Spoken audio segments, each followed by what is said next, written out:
Thanks for tuning in. I want to talk to you today about a pretty amazing, life-changing book, at least for me. It's No More Mr. Nice Guy by Dr. Robert Glover. Very, very insightful book. Helped me understand a lot about myself, things that I was unaware of, that I really desperately needed to be aware of, that you may need to be aware of about yourself. There's a lot of fantastic ideas and principles in this book that help you understand relationships. But the one that really struck the biggest chord with me, that's had the most powerful impact, is the idea of covert contracts, which is pretty much as it sounds. It's a contract you make with someone and they are pretty much unaware that you're making a contract with them. The idea behind covert contracts is that if I do this for this person, that obviously they're going to reciprocate in the way that I desire, even though this has never been expressed or agreed to.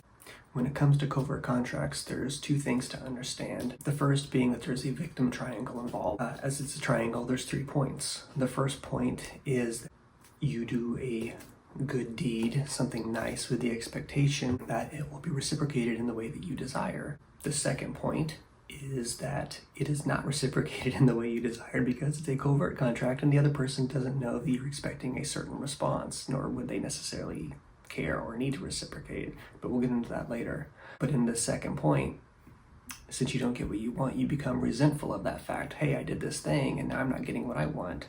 That doesn't sound right to me. Which leads us to point 3, where that resentment builds and builds to the point where it does get released in a nasty or aggressive manner even. I mean, it could be something as like not harmless, but like passive-aggressive comments, but to full-on domestic issues with people screaming and yelling at each other, like rageful outbursts, God knows what else it could be, which, sets a very unhealthy pattern that you don't want to be in. And that leads us to the next idea in covert contracts, which is caretaking versus caring.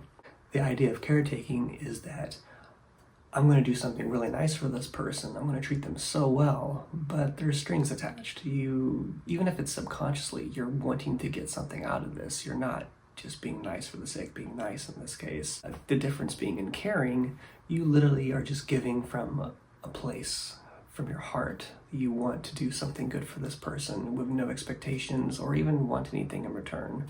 An example of this might be your partner has had a really terrible day at work. So you thought, you know what, I'll make dinner. I'm home first. I'll make a really nice dinner and that should cheer her up. Now, there's nothing wrong with that at this point. However, if your partner comes home and they don't seem to care or reciprocate in any way, or even seem to have a sense of gratitude, they're just in a bad mood from their terrible day at work. Caretaking is where you become resentful, like, hey, I just made this nice dinner and you're still not happy. Now we have to have a terrible night. What's up with this? Whereas caring, you just kind of write it off and be like, oh, I was hoping that it would cheer her up a little. It didn't work. All I can do is just try to be there and support as needed. And that's what I'll do. That's the difference. This has been pretty life-changing because I know in my last relationship, I was definitely doing a lot of caretaking, and to the point where it was super toxic. I was changing things about myself, things I didn't necessarily want to change or feel I needed to change, but it made my life easier. I didn't do it to make them feel more comfortable. I thought if I made them feel more comfortable, it would make my life easier. And that's why I was doing it. And that wasn't right. That was never the way to approach things. You can't go into any interaction with a potential partner, or even friendships really. It's just unhealthy. You have to be nice for the sake of being nice because you're a giving person. You want to be nice. You can't expect or want things in return. No one owes you anything in life. No one's going to give you anything in life in most cases. But sometimes when you're just a loving person, you will find that the world reciprocates in kind. Maybe not the way that you expect or thought you wanted, but it comes around eventually. I'll maybe post a link in the bottom if you want to check out the book. I highly encourage reading it if you struggle in relationships. There's a really great book, Crucial Conversations, that pairs well with this that I'll talk about at a later time. But I just kind of want to get this out there. Anyway, thanks for tuning in. This channel was started for my own benefit. It's really about me trying to grow into a person that I want to become, starting over from scratch in a lot of different ways. This book has been very helpful in that development.